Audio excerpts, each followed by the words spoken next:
자, 여러분 반갑습니다. 2024 수능 물리학 2 해설 맡은 장희수입니다. 자, 정말 수능 본 친구들 고생 많았습니다. 그리고 수능을 준비하고 있는 우리 친구들, 선생님하고 같이 이제 어떻게 이번 수능 나왔었는지 알아보려는 학생들도 있을 것 같고요.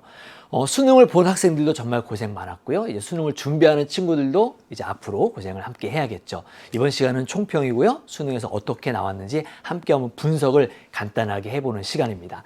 자, 한번 첫 번째 출제교양 보겠습니다. 출제교양은 6월과 9월 모평에 비해서 약간 평이한 그런 문제들로 구성이 되어 있었습니다.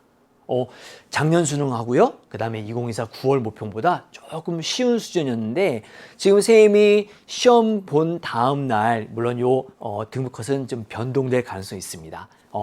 작년 수능, 이번 연도 9월 모평, 그리고 올해 봤던 수능의 등급 컷을 1등급부터 4등급까지 보고 계신데요. 거의 비슷해요. 비슷하지만 살짝씩 1등급에서 또 2등급에서 이렇게 등급 컷이 올라간 거 볼 수 있습니다.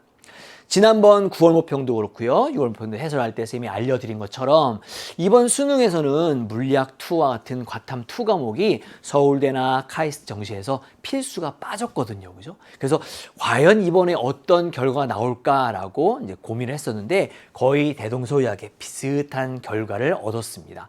문제 자체는 굉장히 평이했고 쉬웠습니다. 하지만 점수가 작년 수능이나 올해 9월 모평과 거의 비슷한 수준이었던 이유는 차차 말씀을 좀 드리도록 그렇게 하겠습니다. 자, 난도 보겠습니다. 일단 여러분이 좀 눈여겨볼 만한 문항 6가지 준비했거든요.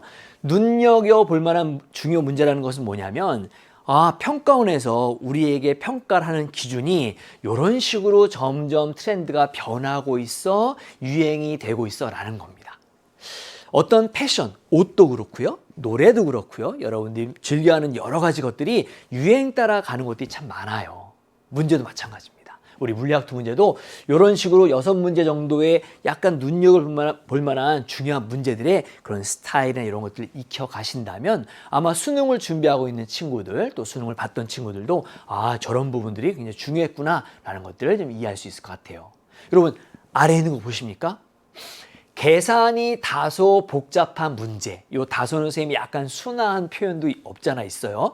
계산을 하는데 이건 정말 수학 문제야? 이건 산수 문제 할 정도로 계산을 굉장히 복잡하게 또 분수에 루트꼴에 여러 가지 그런 복잡한 계산들이 있는 문제가 하나, 둘, 셋, 넷, 다섯, 여섯, 일곱, 여덟, 아홉, 열, 11문제나 나왔습니다.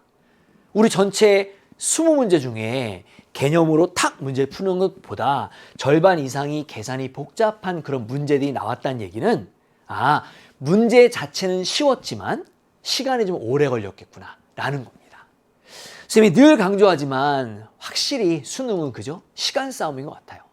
20문제를 30분 내에 마킹까지 딱 끝내는 그런 식의 문제 풀이였다면 좀 계산할 때 내가 좀 더 정확하게 그리고 빠르고 쉽고 정확하게 그렇게 할 수 있는 그런 것들을 많이 연습을 해야겠구나라는 거죠. 그래서 이런 부분들이 올해 수능에 정말 중요한 그런 차이점 중에 하나니까 잘 좀 눈여겨봤으면 좋겠습니다. 자, 이번 수능을 한번 결론적으로 마무리 분석하겠습니다. 복잡한 계산 과정을 포함한 문항이 상당수여서 시간 안배가 관건이었다라는 거죠. 처음 1페이지는 수월한 문제들이니까 요거 쉬운데 하면서 천천히 그렇게 풀었던 친구들도 없지 않아 있을 것 같습니다.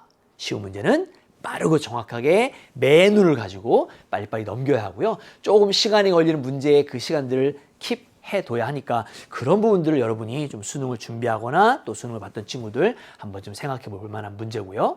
두 번째, 문제 상황이 여러분 굉장히 장황했습니다. 문제 상황이 장황하다는 얘기 무슨 얘기냐면 방문을 열고 딱 들어가서 내가 물건을 찾으러 들어갔는데 굉장히 방안이 어지럽게 흐트러져 있는 거야. 그럼 여러분 내가 물건을 찾을 때 어때요? 평소보다 잘 정돈되어 있는 방보단 조금 이것도 들춰보고 저것도 들춰보고 시간이 좀 많이 걸리겠죠. 그리고 어디에 있는지 내가 찾으러 다니는 그런 것들이 좀 필요해서 이런 발문을 꼼꼼히 읽어가면서 문제 상황을 머릿속으로 이해해 가면서 문제를 푸는 그런 문제들이 굉장히 많았습니다. 이런 것도 이번 수능의 특징이다라고 얘기를 할 수 있고요. 또 3번 보는 것처럼 야 진짜 이건 멋진 문제인걸? 이런 멋진 문항도 한 네 문항 정도 나와 있어서 이런 부분들 꼭 챙기시면서 여러분이 다음 수능을 준비하고 또 예비 수능생들은 이런 부분들을 가지고 내년 수능을 준비했으면 좋겠습니다. 자, 이제 쌤하고 같이 수능 기출문제 같이 보면서 1번부터 정리할 거거든요. 1번 해설에서 만나도록 하겠습니다.